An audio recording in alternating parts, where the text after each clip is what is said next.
আসসালামু আলাইকুম ওয়া রাহমাতুল্লাহি ওয়া বারাকাতুহু। আলহামদুলিল্লাহ ওয়াহদা ওয়াস সালাতু ওয়াস সালামু আলা মান লা নাবী বাদা আম্মা বাদ। সম্মানিত প্রিয় ভাইরা, আপনাদের সামনে এমন একটা গুরুত্বপূর্ণ বিষয় নিয়ে আমি আলোচনা করতেছি, সেটা হচ্ছে নারীদেরকে নিয়ে। নারীদেরকে আল্লাহ তাআলা জান্নাতে যাওয়ার পথ অতি সহজ করে দিয়েছেন, যা পুরুষদের জন্য বড়ই কঠিন। নারীরা তারা 4টি কাজ করলেই জান্নাতের যে কোনো দরজা দিয়ে প্রবেশ করতে পারবে। তার একটি হচ্ছে নামাজ, সালাত, 5 ওয়াক্ত সালাত। আজান হয়েছে কিন্তু মা বোন দেরি করে না, সাথে সাথে নামাজ কায়েম করে নেয়। 2 নাম্বার, রমাদানের রোজা, ফরজ রোজা রাখে। 3 নাম্বার, তার লজ্জাস্থানের হেফাজত করে, নিজেকে পর্দায় আবৃত রাখে, নিজেকে রক্ষা করে।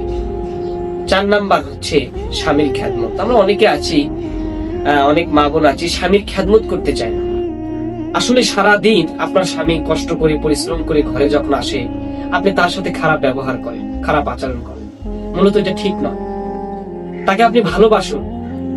আল্লাহ রাসূল সাল্লাল্লাহু আলাইহি ওয়াসাল্লাম বলতেছেন, আল্লাহ তাআলাকে সিজদা দেওয়ার পর যদি কোনো নারীর অন্য কাউকে সিজদা দেওয়ার অনুমতি থাকতো, তাহলে আল্লাহ রাসূল বলেন তাকে তার স্বামীকে সিজদা করার অনুমতি দেওয়া হতো। কত বড় একটা কথা! নারীদের জন্য জান্নাতে যাওয়া খুবই সোজা, কিন্তু পুরুষদের জন্য এটা বড় কঠিন একটা কাজ। আপনি চাইলেই 8টি দরজাতে প্রবেশ করতে পারবেন, কিন্তু পুরুষদের ক্ষেত্রে তা হবে না। আল্লাহ তাআলা আপনাদেরকে বিশাল একটা নিয়ামত দিয়েছে।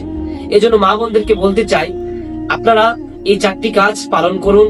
ইনশাআল্লাহ আল্লাহ তাআলা আপনার জীবনকে পরিবর্তন করবে এবং আল্লাহ তাআলা আপনাকে জান্নাতের যে কোনো 8টি দরজা দিয়ে প্রবেশের অনুমতি দেবেন। আসসালামু আলাইকুম।